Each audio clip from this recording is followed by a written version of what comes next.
चलिए concept capsule करते हैं प्रोविडेंट फंड के लिए। हमें हमारा ये कॉन्सेप्ट पूरी तरह से क्लियर हो जाएगा। Mister S is employed with R limited for the previous year 2019-20।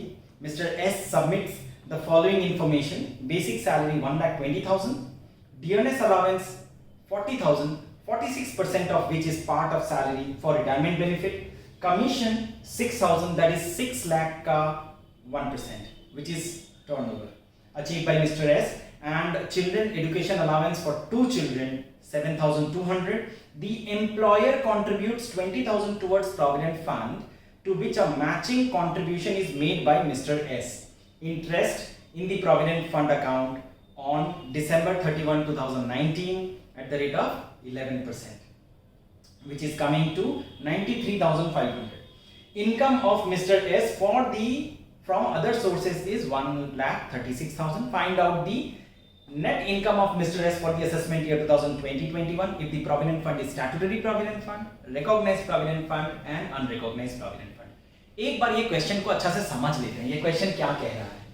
Question में कह रहा है कि मिस्टर एस जो है वो आर लिमिटेड में एम्प्लॉयड है, 2019-20 में वो उसी में काम कर रहे थे, और मिस्टर एस जो है वो कुछ इंफॉर्मेशन हमें प्रोवाइड कर रहे हैं। इंफॉर्मेशन में यहाँ पे डियरनेस अलाउंस, बेसिक सैलरी और कमीशन, ये सब इंफॉर्मेशन दिया हुआ है। यहाँ पे बताया हुआ है डियरनेस अलाउंस जो है वो 40,000 जो है उसका 46% forming part of retirement benefit है। तो याद रखना है जब हम लोग प्रोविडेंट फंड के बारे में पढ़ेंगे तब हमें ये 46% दिमाग में रखना पड़ेगा। अच्छा, कमीशन जो है यहाँ पे 6,000 है, which is fix percentage of turnover है ना। सो टर्नओवर यहाँ पे 6 लाख रुपया है, 6 लाख रुपए के ऊपर 1% का आपको कमीशन मिल रहा है। चलिए अब एंड चिल्ड्रन एजुकेशन अलाउंस, 2 बच्चे हैं, 7,200, ठीक है। एम्प्लॉयर यहाँ पे कंट्रीब्यूट करता है, एम्प्लॉयर 20,000 रुपया प्रोविडेंट फंड के केस में यहाँ पे जमा कर रहा है, और मिस्टर एस को इंटरेस्ट मिल रहा है प्रोविडेंट फंड में 11% के हिसाब से, जो कि 93,500 हो गया। इनकम फ्रॉम अदर सोर्स 1,36,000 रुपया है। हमें करना क्या है? हमें इनकम फ्रॉम सैलरी निकालना है, और ये 3 सिचुएशन अलग अलग है। सिचुएशन ए में हमें बताया गया है अगर ये स्टैट्यूटरी प्रोविडेंट फंड हो तो क्या होगा, प्रोविडेंट फंड जो रिकॉग्नाइज्ड प्रोविडेंट फंड है तो क्या होगा, अनरिकॉग्नाइज्ड हो तो क्या होगा। चलिए अच्छा से देखते हैं। हम यहां पे क्या करेंगे, we will make 3 different columns, ठीक है। ये 3 डिफरेंट कॉलम्स हम लोग बनाएंगे। पहला कॉलम स्टैट्यूटरी प्रोविडेंट फंड है, दूसरा रिकॉग्नाइज्ड प्रोविडेंट फंड एंड तीसरा हमारा अनरिकॉग्नाइज्ड प्रोविडेंट फंड। चलिए तो हम लोग यहाँ पे ये 3 कॉलम का मतलब क्या है कि अगर वो स्टैट्यूटरी प्रोविडेंट फंड होता तो वो किस तरह से उसका सैलरी कैलकुलेट होता, उसी तरह से बाकी 2 कॉलम्स भी हम लोगों ने बनाए हैं। तो चलिए, तो बेसिक सैलरी 1,20,000 है, क्वेश्चन में दिया हुआ है। तो ये पूरे साल का इंफॉर्मेशन था, तो 1,20,000 रुपया है, उसको आप वापस से मल्टीप्लाई मत करिए, ये पूरा ईयर का ही दिया हुआ है। मल्टीप्लाई इंटू 12 मतलब नहीं करने का जरूरत है। तो बेसिक सैलरी तीनों कॉलम में 1,20,000 चला जाएगा। डियरनेस अलाउंस भी तीनों कॉलम में 40,000 40,000 40,000 चला जाएगा। एजुकेशन अलाउंस, देखिए एजुकेशन अलाउंस जो है इसमें एक डिडक्शन हमें मिलता है, ठीक है। सेक्शन 10 विद इन ब्रैकेट 14 के हिसाब से अगर 2 बच्चे हैं, 2 बच्चे के लिए 100 रुपीज, एक बच्चे के लिए 1 महीने के लिए हमें डिडक्शन मिलेगा। सो 100 इंटू 2 मतलब 2 बच्चे इंटू 12, सो 2400 का मुझे डिडक्शन मिलता है। तो 7,200 दोनों बच्चों को मिला के मुझे मिला, उसमें से आप 2,400 माइनस करेंगे हम लोग, तो हमें 4,800 का जो ये अमाउंट है वो हमें लिखना पड़ेगा। So that is the taxable portion of children education allowance. Now we are coming to employers' contribution towards provident fund. Now in case of, अभी हम लोगों ने डिस्कस किया था कि in case of statutory provident fund, employer का कोई भी contribution is not taxable, nothing is taxable, so it will become nil, zero आ जाएगा, वहां पे कुछ नहीं आएगा। देखिए हमें ये चीज समझना पड़ेगा कि स्टैट्यूटरी जो प्रोविडेंट फंड है वो अगर एम्प्लॉयर कंट्रीब्यूट करता है, करेगा, एम्प्लॉय को वो पैसा मिलेगा, लेकिन जो स्टैट्यूटरी प्रोविडेंट फंड है वो टैक्सेबल नहीं होगा एम्प्लॉय के इनकम में। तो इसीलिए हम लोग वहां पे ब्लैंक कर देंगे, डैश कर देंगे। In case of recognised provident fund हमें याद रखना है, हम लोगों ने कुछ देर पहले ही देखा था कि 12% का लिमिट दिया हुआ है, 12% का लिमिट दिया हुआ है कि basic salary, dearness allowance, forming part of salary and fixed commission on turnover, ये तीनों अमाउंट को मिला के अगर 12% हम लोग कैलकुलेट करते हैं, वो हमारा लिमिट है, वो हमारा लिमिट है। तो उस लिमिट को अपने क्रॉस नहीं कर सकते, उसके ऊपर जितना भी अमाउंट आएगा वो होगा टैक्सेबल। तो हमारे लिए अगर हम लोग रिकॉग्नाइज्ड प्रोविडेंट फंड देखते हैं, हमारा सैलरी जो है वो है आपका 1,20,000 रुपया, ठीक है, और हमारा डियरनेस अलाउंस 40,000, उसका 46% अगर हम लोग लेते हैं तो 18,400 रुपया, ठीक है, 18,400, and we are having fixed percentage of commission on turnover which is 6,000। ये सब अगर हम लोग जोड़ते हैं तो हमारा सैलरी फॉर प्रोविडेंट फंड आता है 1,44,400, ठीक है। सो ये 1,44,400 जो है, इसका 12% हमारा लिमिट है, इसका 12% हमारा लिमिट है, विच इज कमिंग टू 17,328, ठीक है। 17,328 अगर क्वेश्चन अच्छा से देखें, क्वेश्चन में स्पेसिफिकली बताया हुआ है कि एम्प्लॉयर जो है वो 20,000 रुपीज कॉन्ट्रीब्यूट कर रहा है एम्प्लॉयर्स प्रोविडेंट फंड में। सो फिर ये 20,000 जो है ये 17,328 से ज्यादा है। देखिए 17,328 क्या आया, वापस से बताता हूं मैं, हमारा salary for the purpose of retirement benefit जो है, प्रोविडेंट फंड जो है वो है 1,20,000 बेसिक सैलरी, डियरनेस अलाउंस 40,000, उसका 46% और 6,000, इन तीनों का अगर हम लोग जोड़ते हैं तो वी आर गेटिंग 1,44,400। ये अमाउंट जो है सैलरी फॉर प्रोविडेंट फंड जो है, इसका 12% मेरा लिमिट है, मैं 12% को क्रॉस नहीं कर सकता, तो उसका 12% मेरा आ रहा है 17,328 रुपया, 17,328 rupees. Now the employer is contributing 20,000 rupees. So how much extra the employer is contributing? The employer is contributing 2,672 rupees over and above 12% of salary, right? So 12% of salary was 17,328. The employer was contributing 20,000 rupees. So there is a difference of 2,672 rupees, which will become taxable in the hands of employee. Right, so ये taxable हो गया। तो इसीलिए हम लोग recognised provident fund के column में 2,672 रुपया लिख देंगे। In case of unrecognised provident fund again nothing is taxable in the hand of employ. चलिए आगे बढ़ते हैं। Now we have seen in the question that it is properly mention कि 11% रेट ऑफ इंटरेस्ट है, 11% रेट ऑफ इंटरेस्ट है इन case of provident fund. So interest on provident fund का जो limit था वो था 9.5%, बट हम लोग को ये याद रखना है, बार बार याद रखना है कि ये जो 9.5% का लिमिट है, that limit is applicable in case of only and only recognised provident fund. It is not applicable in case of statutory और unrecognised provident fund. So in case of statutory provident fund nothing is taxable, interest on provident fund, and in case of unrecognised provident fund again nothing is taxable, ठीक है। लेकिन taxable होगा in case of provident fund which is recognised. So हम लोग का question में दिया हुआ है कि 93,500 रुपीज का इंटरेस्ट हमें मिला, जो कि 11% के रेट पे था। हमें लिमिट दिया गया है 9.5% का। तो हम लोग यहां पे एक कैलकुलेशन करेंगे, बहुत सिंपल कैलकुलेशन है।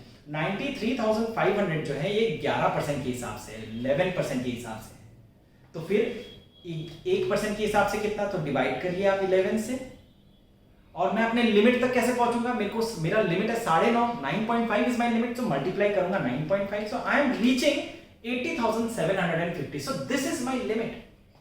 If the employer is giving me over and above 80,750 rupees interest, then the remaining portion is taxable। मतलब 80,750 रुपया, 80,750 रुपया जो है ये 9.5% का रेट के हिसाब से इंटरेस्ट ऑन प्रोविडेंट फंड है।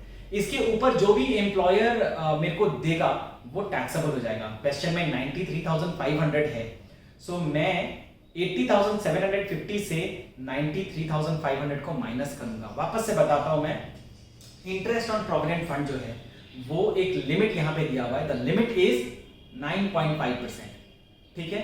The employer is giving the employee 11% of interest on provident fund and we know that whatever amount which is over and above 9.5% is taxable in the hand of employee। इसका निकालने का दो तरीका है।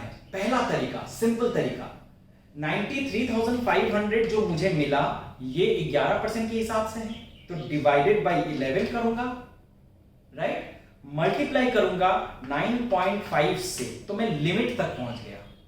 Divided by 11 करने से मुझे मिल गया कि 1% के हिसाब से मेरा रेट ऑफ इंटरेस्ट क्या होना चाहिए था, अमाउंट ऑफ इंटरेस्ट क्या होना चाहिए था।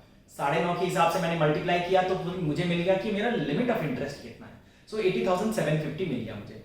इससे मैं माइनस करूंगा 93,500 which is I am actually getting, so I am getting 12,750। This is the first way of calculating, a very simple way of calculating. What I have done is I have calculated the interest limit which is 9.5%, ठीक है। 80,750 I have calculated by using given information। उस हिसाब से जो भी interest आया मैं 93,500 which I received as interest on provident fund will be deducted by from 80,750 and I will get 12,750 as taxable interest। Now there is another way। I am getting 11% of interest, the limit is 9.5%, so 1.5% extra, 1.5% का interest जो है वो extra मिल रहा है, तो मैं 1.5% निकाल लूं तो मेरा प्रॉब्लम सॉल्व हो जाएगा। तो मैं क्या करूंगा, 93,500 डिवाइडेड बाय 11 into 1.5, तो I am getting again 12,750। It is also very simple, 11% is the interest which I was getting, 9.5 is the limit specified by the government, right? So extra was 1.5%.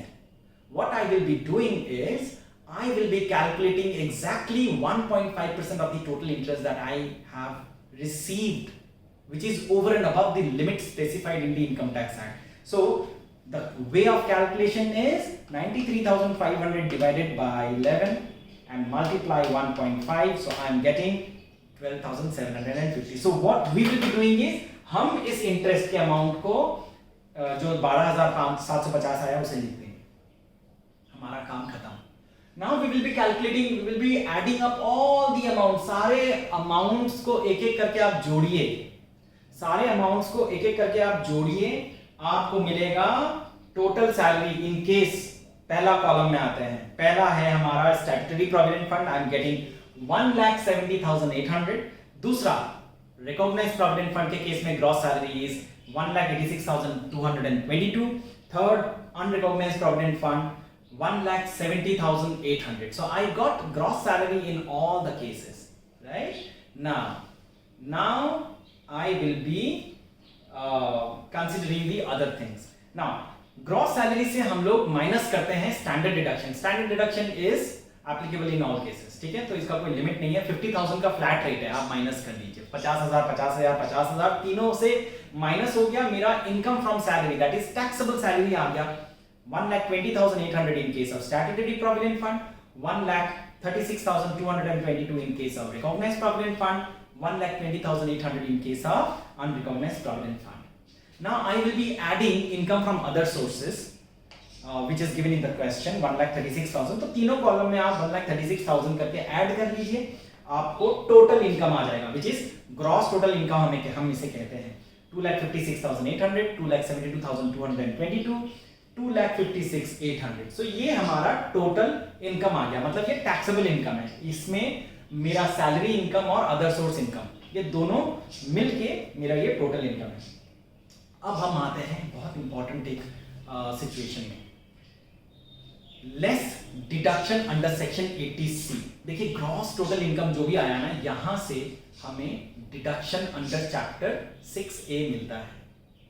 So 80C जो है, 80C deduction मिलेगा हमें जब employ या SSC, SSC कौन होता है, जो टैक्स भरता है, और हम उसी का इनकम कैलकुलेट करते हैं। तो यहाँ पे जो मिस्टर एस है, मिस्टर एस जो है वो हमारे लिए एसएससी हैं और उन्हीं का हम इनकम कैलकुलेट कर रहे हैं।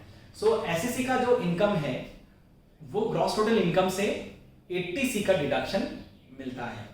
तो हम लोगों ने पहले डिस्कस किया था कि एम्प्लॉय जो भी अमाउंट कंट्रीब्यूट करता है इन प्रोविडेंट फंड वो डिडक्शन अंडर सेक्शन 80C के तौर पे उसे मिलेगा, right. So in case of statutory provident fund, in case of recognised and unrecognised, in all the cases क्या ट्रीटमेंट होगा we have seen, right. So हम लोग स्टैट्यूटरी प्रोविडेंट फंड में आते हैं। सो recognized provident fund and statutory provident fund में deduction under chapter 6A which is section 80C is available, is eligible, ठीक है। मतलब क्या है कि एम्प्लॉय ने अपने ही प्रोविडेंट फंड में जो 20,000 रुपया का कंट्रीब्यूशन किया था वो 20,000 रुपए का कंट्रीब्यूशन उसे 80C डिडक्शन में मिलेगा। मिलेगा मतलब उसे पैसे नहीं मिलेंगे, उसका इनकम से हम माइनस कर देंगे, उसका इनकम कम हो जाएगा तो टैक्स भी कम देना पड़ेगा।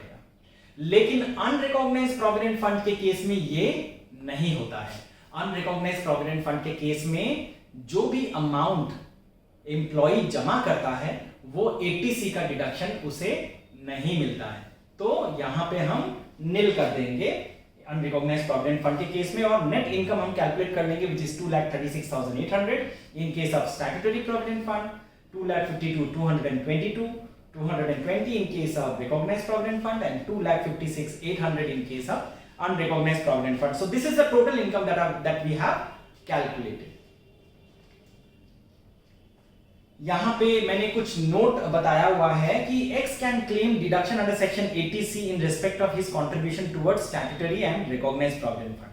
No deduction is however available in respect of excess contribution towards unrecognized provident fund. तो यहाँ पे ये साफ साफ आपको माथे में रख लेना है कि अनरिकॉग्नाइज्ड प्रोविडेंट फंड में पैसे जमा करने का यही पनिशमेंट है कि आपको 80C का डिडक्शन नहीं मिलेगा।